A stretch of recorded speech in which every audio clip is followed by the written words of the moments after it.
Welcome back to Word Magic, people. And today is the third part in my 5 ways video series. 5 ways to organize your writing day and 5 tips that might make it easier. So we'll get started here, but first, have you subscribed to my channel yet? If not, please do so and hit the ringer bell so you can be notified of the videos that I've got coming out. And we will get started here in a moment.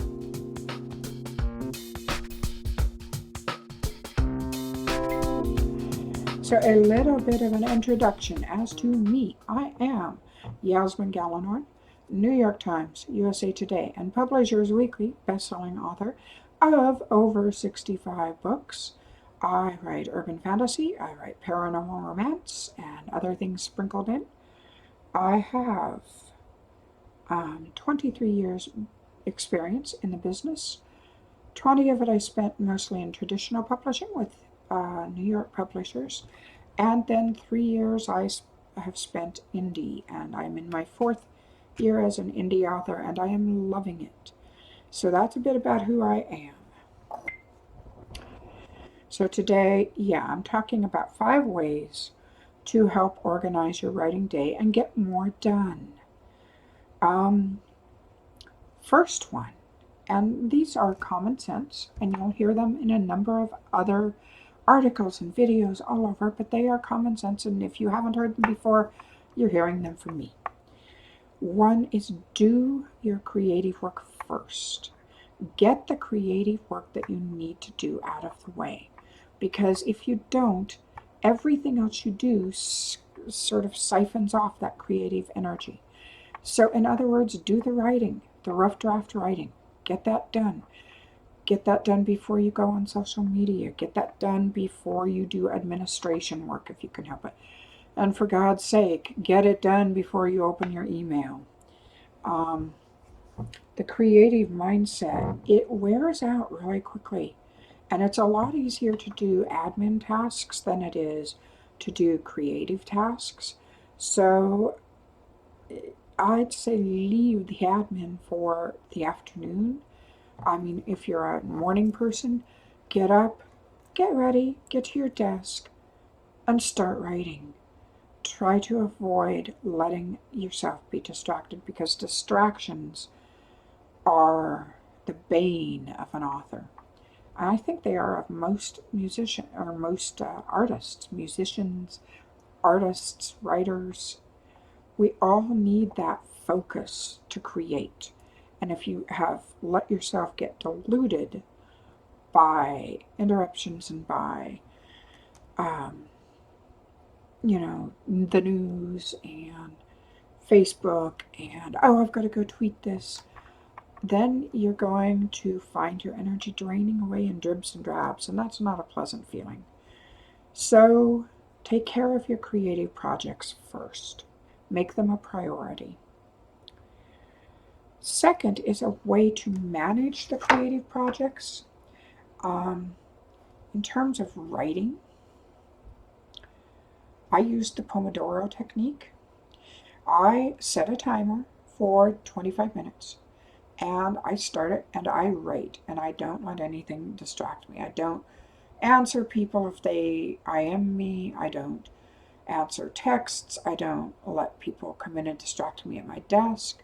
And then when the timer goes off, I set it for 5 to 6 minutes and I take a break. And after that, I go back and I do another sprint. So it's basically writing in sprints. And I have found that I get so much more done that way, especially if I start before I get distracted with other things. So sprinting is a wonderful way to write. There will be some people it doesn't work for, but it gives your brain that necessary break in between intensive creative focus sessions. And I would also caution you, when I take a break, I don't go out and grab Facebook. I don't pull up Twitter. I don't start to web surf. I do something like watch a video I've seen before for 5 or 6 minutes, or walk around the house, especially because you've got to get up and move. Your body needs movement, especially with a sedentary job. So I get up, walk around the house, grab a snack, get back to my desk when the timer goes off, and start in on the next one. So the Pomodoro Technique is my second tip. It works really well for so many people, and you might see if it works for you. Number 3, interruptions are the death knell of creativity. And this is harder to control because it usually involves other people. Now you can turn off your phone, you can turn off your iPad, you can put up do not disturb on your IM, instant messaging. It's harder when other people are in the house, and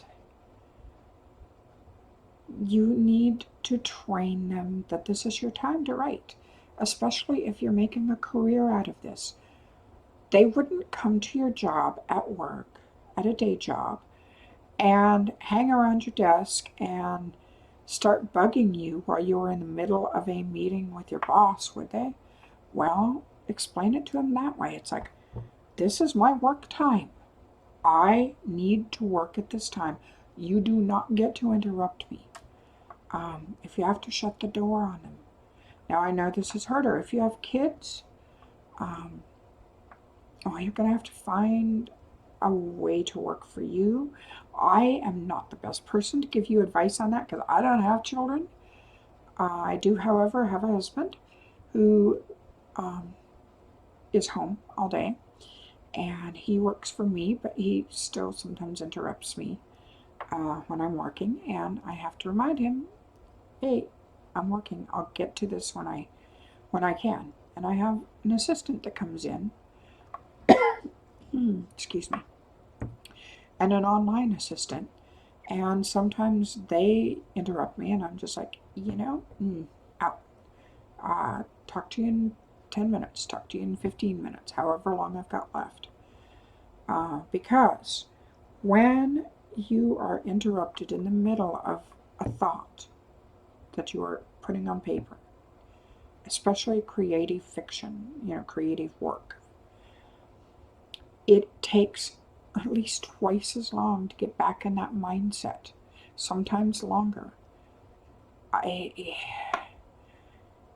I can be writing away and be interrupted, and even if it's only for a minute, when I turn back to the page, I'm not in the scene anymore, and I have to take some time to reestablish myself and get back in that scene. So look for ways you can minimize your distractions. And say you have a morning where it seems like everybody's going to be there, maybe schedule your writing for later, or get up earlier and do it, and then let everybody come over. Or, if you're a night person, schedule time when everybody's asleep. But just try to watch the distractions, and especially try to watch your own distractions. Like, oh gee, I wonder if somebody's texted me right now. Oh, I wonder if they've liked my video. It's like, no, you don't get to go do that while you're writing. It's going to be a time waster, and it will just make you frustrated when you realize you didn't get what you wanted to get done for the day. So, number 4, don't multitask. This is a big one. I used to be so proud of the fact that I was multitasking. I was writing, I was on IM, I was looking up research, I was doing this, I was doing that, and I was, handling, administration all at the same time. It was like, I am the multitasking queen. And then I realized I was really not getting as much done as I wanted to. I wasted a lot of time by trying to shift my focus every time that I started doing something else. There have been numerous studies out that show that multitasking, at least as far as work and creative endeavors go, again, like distractions, can cut your productivity in half, if not worse. So don't multitask. I know that it's hard not to feel like you're slogging if you're just doing one thing at a time, especially in today's culture where it's hurry, hurry, hurry, do this, do that, do this, all at the same time. But honestly, it's not going to do you any good in your writing. It will slow things down. And I find that when I focus just on my writing, I am done so much faster than I was when I was trying to multitask.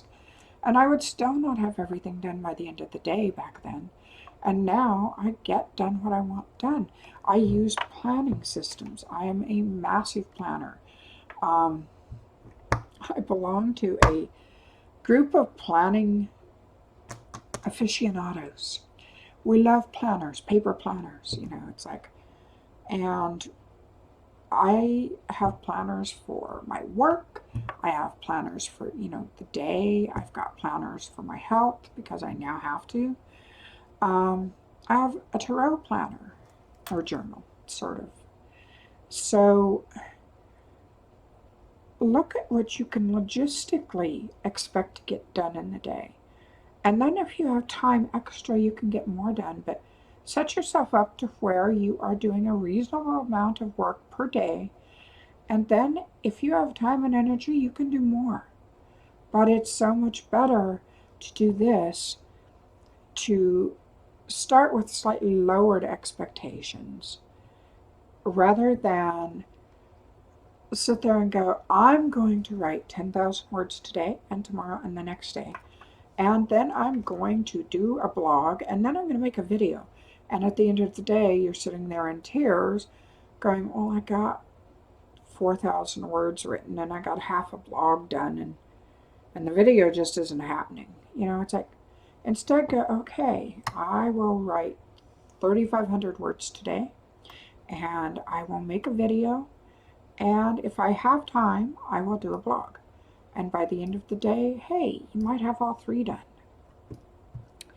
And my last tip for organizing your writing day, and this is more of a mindset. Take your work seriously. If you don't take your writing seriously, nobody else will either. If you don't take your time seriously, then other people will waste it for you. And other people will feel entitled to waste it for you. So you need to put your writing first. You need to say, no, during this 3-hour slot, that's for my writing. That is my time for my writing. And unless there's blood, forget it. And if people still try to intrude, you're going to have to school them on the fact that that's not their place, that they don't have a right to intrude on your time. Now, with kids, of course, it's going to be different. And I know there are a lot of authors out there who have kids who can give you advice on that. I always said that if I ended up having kids, I'd sit the playpen by my desk, give them an old typewriter to play with, and put them in the playpen, which is probably good. I never had kids. Uh, but, um, but yeah, so a big key into organizing your writing day is making sure that you have enough time planned out to do what you expect yourself to get done. Uh, and that you're not setting yourself up for disappointment and you're not setting yourself up for sabotage. It's really easy to be disappointed if we can't do more than we think we can, or if we don't get as much done as we want to get done. I have had to talk to friends of mine before and talk to myself especially about the concept that I cannot be Superwoman. I used to try and be Superwoman. I tried so hard to not just only get my work done, but to, completely run the house and do all my own administration and do all this and do all that and be there every time somebody needed me. And all it did was wear me out and tear down my health. So honestly, You have to, at some point, sit here and look in the mirror and go, I'm not Superwoman. I can't do it all. So what do I really want to do? And ask yourself seriously, what are my priorities? What do I need to get done and what do I want to get done? What matters? Where can I spend my time that at the end of the day I will feel like I have done a good day's work and I'm very happy? Yes, and sometimes priorities let us know that they're right in front of us. So anyway, that's my video for today. Don't multitask. Put your creativity first. Distractions are a death knell. Use the Pomodoro Technique and see if it works for you. And take your work seriously. And I will talk to you next time. Until then, have fun, have a wonderful week, and I will, oh, and remember, next week, well, not quite next week, but in just a week or so, Witching Hour will be out, Raven's first book, so make sure you pre-order it now so you have it to read when July 8th hits. So I will talk to you later. Links are below, and bright blessings.